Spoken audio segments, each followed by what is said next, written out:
जय माता दी सबको। आज हम बात करते हैं डिस्टेंस हीलिंग के बारे में। तो देखिए, डिस्टेंस हीलिंग क्या होती है। इसमें क्या होता है कि जो दूर हैं, आपके पास नहीं हैं, आपसे बहुत दूर हैं, डिस्टेंस पे हैं, दूसरे शहर में हैं, और या फिर जहाँ आप रहते हो आपसे भी कहीं दूरी में रह रहे हैं, तो उनको आप हील कर सकते हैं। चाहे तो वो आपके देश में हैं, चाहे विदेश में हैं। तो डिस्टेंस हीलिंग में आप उनको हील कर सकते हैं। तो कैसे हील कर सकते हैं? देखिए, इसके वैसे तो बहुत से तरीके होते हैं हील करने के लिए, लेकिन एक मैं आपको बड़ा शॉर्ट सा एक मेथड बताती हूँ, जिससे जैसे किसी को अगर कोई दिक्कत है या कोई बीमार है या किसी को नेगेटिविटी है, तो उसके लिए आप क्या करें, आप माला जाप जैसे आप करते हैं, तो उनके नाम से आप माला जाप कर सकते हैं। आपको गुरु मंत्र जो मिला है उसकी 11 माला कर लीजिए और हाथ में संकल्प लेके आप उनके नाम का संकल्प छोड़ दीजिए कि ये माला जो है ये मैं इनके लिए कर रहा हूँ, इस नाम ये गोत्र और इसका फल उन्हें मिले। तो इस तरह से वो हील होना शुरू हो जाते हैं और ये संकल्प लेके किया जाता है। एक तो विधि ये होती है कि माला जाप से आप करें। दूसरा आपका जो होता है वो आप बैठ के आसन लगाकर पहले तो आप पूजा पाठ पूरा करेंगे, अपना पाठ करेंगे, दीप करेंगे, जो आपकी रूटीन है पूजा वो आप कर लेंगे। फिर आप बैठ के आप क्या करेंगे, जो भी बीमार है उनका ध्यान करेंगे और उनको उनके पूरे चक्रास में आप एनर्जी भेजेंगे। एनर्जी जैसे आप चक्कर कहाँ से शुरू होते हैं, जैसे आप शुरू करेंगे स्वादिष्ठान, मणिपुर, अनाहत, विशुद्धि और आज्ञा चक्कर, सहस्त्रार चक्कर, जैसे 7 चक्कर जो होते हैं वहाँ से आप शुरू नीचे से शुरू करते हुए आप ऊपर की ओर जाएंगे। तो इस तरह से आप चाहे आपको चक्करों के नाम मालूम नहीं भी हैं, उससे कोई फ़र्क नहीं पड़ता। तो आप जो भी बीमार हैं उनके आप एक-एक चक्कर पे आप एक-एक माला का फल भेजेंगे या आप ध्यान करेंगे। ध्यान से आप उनको हील करेंगे कि वो हील हो रहे हैं। उनको मेरी शक्ति, मेरी संजीवनी शक्ति जा रही है। तो आप उससे पहले आप संजीवनी माता का आवाहन करेंगे कि हे संजीवनी माता जिनका मैं ध्यान कर रही हूँ, हे संजीवनी शक्ति जिनका मैं ध्यान कर रहा हूँ, ये शक्ति जो है उन तक जाए। तो ये शक्ति ट्रैवल करती है। ट्रैवल के माध्यम से ये वहाँ तक उनके चक्रा का भेदन करेगी और जो बीमारी है, जिस चक्कर में बीमारी है, उस चक्कर में जाके उस चक्कर का भेदन करेगी और उससे क्या होगा, वो हील होना शुरू हो जाएँगे। तो देखिए, 1 हफ़्ता तो कम से कम आपको चाहिए।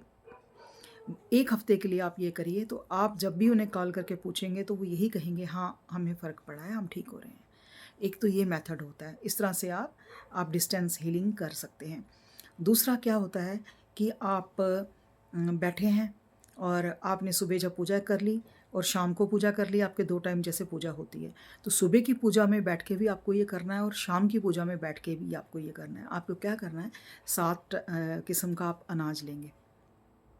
7 किस्म का अनाज अपने सामने रखेंगे, पूजा घर में रखेंगे, आप किसी प्लेट में रख दीजिए 7 किस्म का अनाज। उसमें चावल भी आ जाता है, गेहूँ भी आ जाता है, बाजरा, जो इस तरह से हरी मूँग, काली उड़द, साबुत, इस तरह से आप 7 अनाज जो है, काले चने, ये रख लीजिए आप, ठीक है।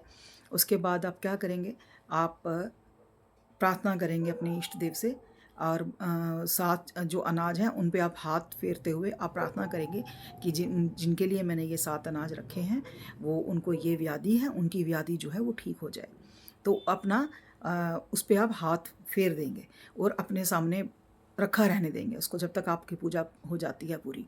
उसके बाद फिर पुनः प्रार्थना करेंगे आप कि फिर अनाज में आप हाथ फेरेंगे कि जो बीमार हैं उनकी जो नेगेटिविटी, जितनी जो भी नेगेटिव एनर्जी है या बीमारी आदि व्याधि है, वो इस अनाज में आ जाए। फिर वो अनाज ले जाकर आप, ये जो आपके बहुत करीबी हैं उनके लिए करिएगा आप, ब्लड रिलेशन में ये चीज़ करिएगा, ऐसे बाहर नहीं करिएगा, ये वाली खासकर। बाकी हीलिंग्स जो है आप कर सकते हैं कहीं पे भी, लेकिन ये वाली जो है ये आप ब्लड रिलेशन जो आपके हैं उन्हीं में हो बीमारी, व्याधि या कोई चिंता परेशानी, तो उनके लिए आपको संकट वगैरह के लिए कर सकते हैं आप।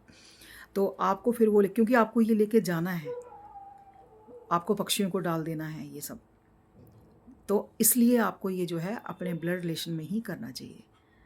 बाकी की जो हीलिंग्स है वो आप कर सकते हैं, लेकिन उसके बाद आपको अपना ओरा भी क्लीन करना चाहिए। ओरा क्लीन कैसे करेंगे आप? आप एक माला कर लेंगे अपने गुरु मंत्र की, या फिर जिनको गुरु मंत्र नहीं मिला है, जो माला वो करते हैं, वो एक माला करके गंगा जल लेके, गोमूत्र लेके आप अपने ऊपर छिड़काव करेंगे उसका, और थोड़ा सा पी लेंगे। ऐसे अपनी ओर आप क्लीन करेंगे जब भी आप किसी को हील करेंगे, हीलिंग देंगे। तो ये मैंने बेसिक चीज़ें आपको बताई हैं। और और भी हीलिंग के जो प्रोसेस होते हैं, मेथड होते हैं, वो इससे भी ज़्यादा डीप हैं।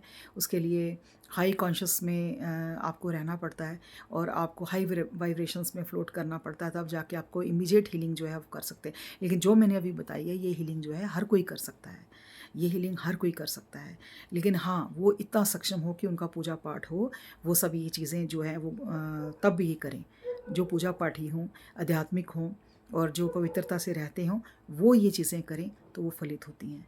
तो ऐसे नहीं है कि आप खुद पूजा पाठ आपने कभी नहीं किया, अपने आप को भी आपने कभी जो है वो पवित्र नहीं रखा, तो वो ये चीज़ हीलिंग उन तक नहीं पहुंच सकती, है ना।